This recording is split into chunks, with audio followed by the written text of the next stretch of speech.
Hi, Tracy from Sarah Dark Magic here with another product flip through. I might not flip through every page of this product that I'm about to show you as I did with Mordenkainen's, but I did want to bring out Mordenkainen's Tome of Foes just real quick to explain why I picked this next product.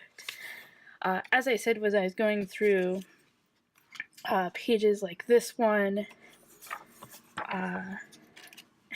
with the dwarves and this one with the halflings, is of products that bring about a fullness of the world in terms of what are young creatures like, what are families like, and things like that, which led me to which reminded me that I've been wanting to do a review of this particular product for over a year now. This is the Baby Bestiary, or close to a year. I picked this up at last year's Gen Con, and I got the special set with the cover. It's a 2-book series, at least at this point. And yeah, so we saw this. It was our child was about a year old. I knew I just had to get this and pick these up. So this one here is volume 1, and this is volume 2. I believe all the art is by Andreas Walters and Metal Weave Games. And let me just put this one aside for a moment. So my understanding is this was created through a Kickstarter, and the creative director is Andreas Walters. The core art is by Conceptopolis, supplemental artists, and these are all the authors. And like I said, it was done through a Kickstarter. They did two books, and they got various writers in the industry also to contribute basically write-ups of the different species within the book. So one of the neat things about the book is that they talk about baby beasts. Now, I don't know if you've ever had this happen in your game. You're with a dragon who happens to have either eggs or hatchlings, or any number of like griffins and everything else, and folks are like, well, what do we do with the eggs? Or wouldn't it be really cool to have a baby griffin of our own or something like that? And if you happen to have that group, this is a great resource for you because it at least helps you think through the process of like, how can we handle this in the game?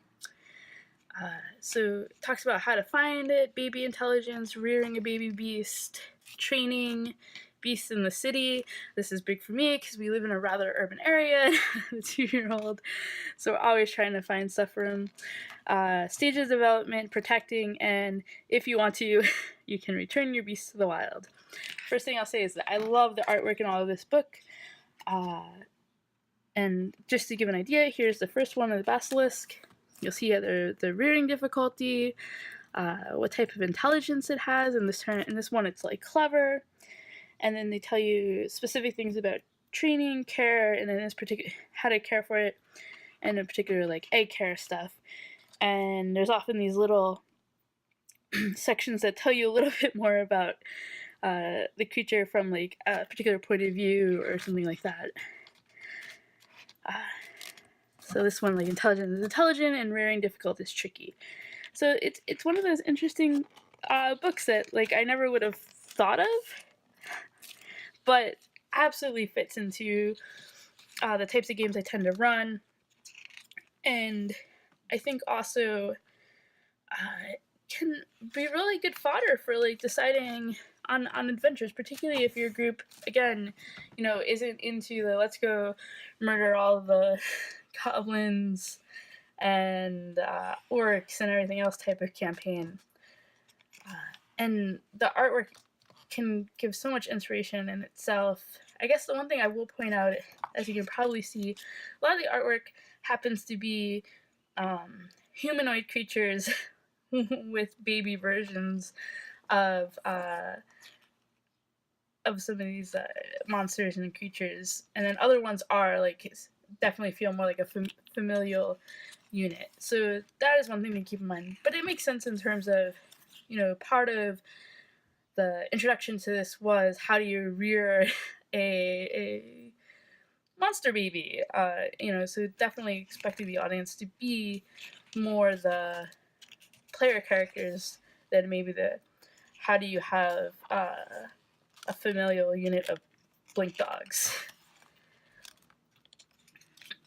And I don't necessarily want to go through every creature in the book because, you know, I want to be respectful of the creators as well, and I don't know where to draw that line currently. But one other great thing that I like, because a lot of times in books like this, you see that author list at the front, and you have no idea who worked on what.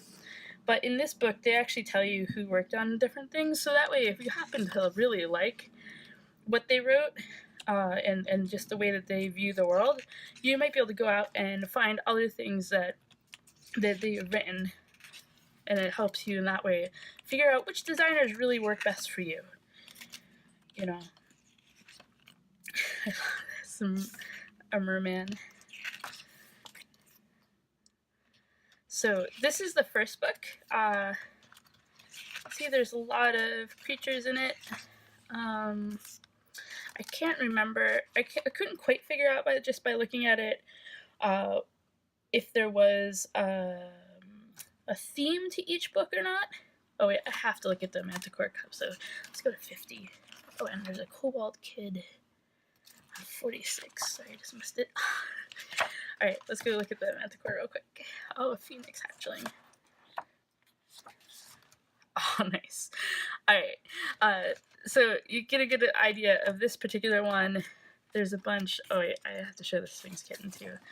This was just adorable. So there's this one, and then let's go look at the other one, which is again going to be very similar design. I bought these actually for my husband and had him sign for it. Same authors. Oh yeah, and so here's a good information too, that the books are system and setting neutral, so there's no ability scores, stat blocks, anything like that. I think that was pretty obvious already, but just in case you were wondering. And these, by the way, are the backers for the Kickstarter. And this is more information about beasts, understanding nature versus nurture, managing solitaires versus animals that prefer to be social, as well as teaching sentience and just things like this, which are really, I feel, super important in terms of making sure that different creatures and groups within your game don't feel like they're just the same thing with a different outer look. And then reasons why people collect animals and various magical beasts are in here too. And so these can also provide fodder for a campaign, or at least, you know, you can also protect against them. It depends. It's really up to you. And then there's just more full page artwork, general information, and which author is listed. And this one I loved. So anyways, if you're interested in this book, I hope you check it out. I've already had a ton of fun just flipping through it with my son. And I believe that it's also available via PDF, so that's also a great way to get it. You can travel with it more easily, because I will admit these are a little heavy. But I hope you check it out. Thanks. Bye.